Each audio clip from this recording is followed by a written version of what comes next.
महात्मा बुद्ध एक गांव में प्रवचन सुना रहे थे। उन्होंने पास हुए लोगों के समीप अपनी मधुर वाणी से सभी को संबोधित करते हुए बताया कि हर किसी मनुष्य को धरती मां की तरह सहनशील तथा क्षमाशील होना चाहिए। क्रोध मानव का ऐसा शत्रु है जो दूसरों को तो हानि पहुंचाएगा, साथ में खुद भी उससे नहीं बच पाएगा। इसलिए क्रोध, ईर्ष्या मानव की सबसे बड़े शत्रु है। सभा में सभी लोग शांति से उनकी बात को ध्यानपूर्वक सुन रहे थे। तभी वहां उस सभा में एक अति क्रोधी व्यक्ति भी उपस्थित था। वह पहले तो उनकी बात सुनता रहा, फिर वह अचानक महात्मा जी से क्रोधित होकर बोला।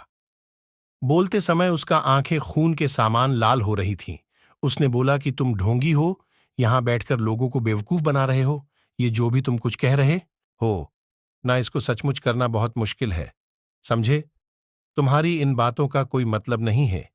यह सब बातें कोई मायने नहीं रखती। असल जिंदगी में कहानी सुनाना बंद करो धूर्त महात्मा, और जहां से आए हो वहीं चले जाओ। ऐसे कठोर वचन सुनकर भी महात्मा जी ने उस क्रोधी पुरुष का कोई विरोध नहीं किया और न ही उसकी बातों पर कोई भी प्रतिक्रिया दी। वह शांत रहे और अपना काम करते रहे, जिससे वह पुरुष और भी क्रोधित हो गया। उसकी समझ नहीं आया वह क्या करे। तब उस पुरुष ने महात्मा जी के मुंह पर थूक कर चला गया। अगले दिन जब उस व्यक्ति का क्रोध शांत हुआ और उसे अपनी गलती का पछतावा हुआ, तब वह आत्मग्लानि में जलने लगा और फिर उसने सोचा कि उस महात्मा से मुझे माफी मांगनी चाहिए। वह महात्मा जी की खोज में उसी स्थान पर गया जहां महात्मा जी कल प्रवचन दे रहे थे। लेकिन महात्मा जी वहां कहाँ मिलने वाले थे। वह तो अपने शिष्यों के साथ अन्य किसी गांव की यात्रा पर निकल पड़े। वह पुरुष सब लोगों से महात्मा जी के बारे में पूछता पूछता उस स्थान पर पहुंच गया जहां कि महात्मा जी प्रवचन कर रहे थे। तब उस पुरुष को महात्मा जी के शिष्यों ने उसे उनके पास जाने से रोका, लेकिन महात्मा जी ने अपने शिष्यों को आदेश दिया कि आने दे उस पुरुष को। तब वह पुरुष महात्मा जी के चरणों पर गिर गया, उनसे बोला, मुझे क्षमा कीजिए महाराज।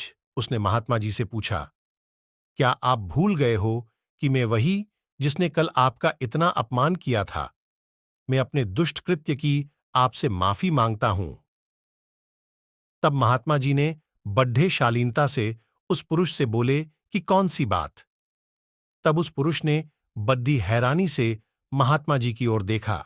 महात्मा जी बोले कि मैं तो बीती बातें वहीं छोड़ रहा चाया, क्योंकि बीता हुआ कल कभी वापस लौटकर नहीं आता। इसलिए बीती हुए बातों की वजह से आज और अपना आने वाला कल नहीं बिगड़ना चाहिए।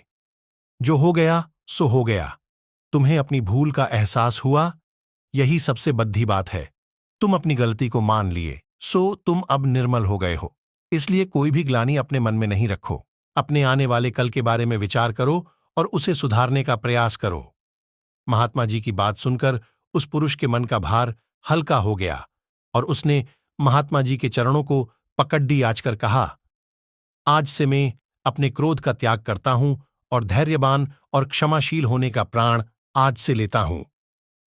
तो दोस्तों, हमें इस कहानी से यह प्रेरणा मिलती है कि यदि अपने बीते हुए कल की गलती को लेकर हमें वर्तमान में उसका पछतावा न कर, उस गलती को हमें अपने भविष्य में कभी नहीं करना चाहिए, क्योंकि दोस्तों, बीता हुआ कल कभी लौटकर वापस नहीं आता।